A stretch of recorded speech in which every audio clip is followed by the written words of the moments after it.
Hey, it's your real estate geek, Andrew Finney here. So today we're back with real estate trends, and what we're going to be taking a look at today is what is an EMD.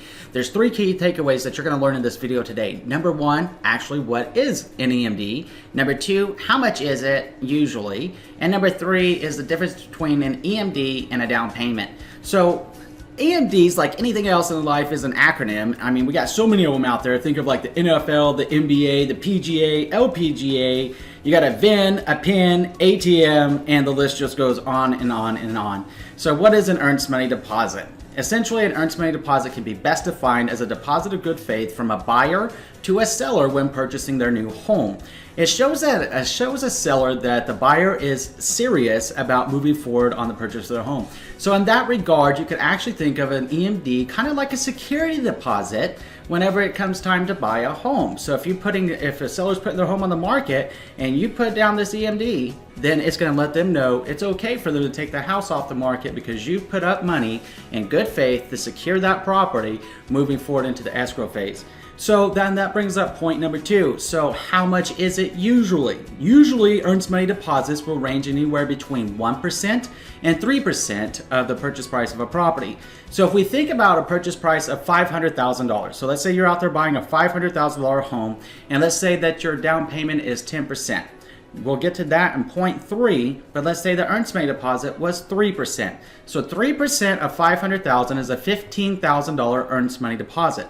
That's the amount of money that you would need to be ready to put up front into the escrow account, and depending on where you are in the country, escrow may be called settlement or it may be called closing. And again, just like the acronyms, we use those terms interchangeably around the country, so just keep that in mind if you're watching this video. When I say escrow, it may be called settlement or closing where you are. So that brings us into point number three. What is the difference between an earnest money deposit and a down payment? Well, we know that the earnest money deposit is a deposit of good faith or a security deposit on your new home, right? Well, a down payment is different. That's the amount of money that you need to put down to buy your new home. So back to that $500,000 example. If we had a 10%, if you're buying a $500,000 home and you're using a 10% down payment, that means that's $50,000. Well, what happens with that earnest money deposit when it comes time to close escrow and close on your new home? Well, that's simple. That earnest money deposit is actually going to be applied to your down payment.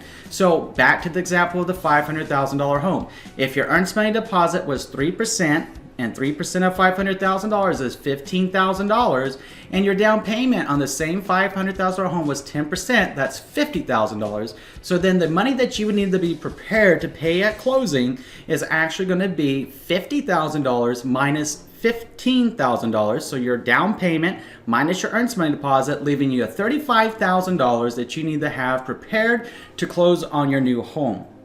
So if you have any questions about that, let me know. The other thing that I'd like to give you as a bonus tip today is how to avoid wire fraud. I mean, with so many scammers and spammers out there these days and people with ill intentions, it's very important that whenever you get ready to wire, that's how most of us do this process anymore. It's no longer the check writing. It's a lot quicker through the wiring process. But whenever you get ready to open up your escrow, and they say, hey, your earnest money deposit is due within 24 to 72 hours, whatever was negotiated in your contract, then it's important to note that you need to call that escrow officer or title officer that sent you those wiring instructions. That should be the only person anywhere in the United States really sending that. Shouldn't be your agent, shouldn't be your loan officer. It should be the actual escrow officer or a title officer that sends you the wiring instructions.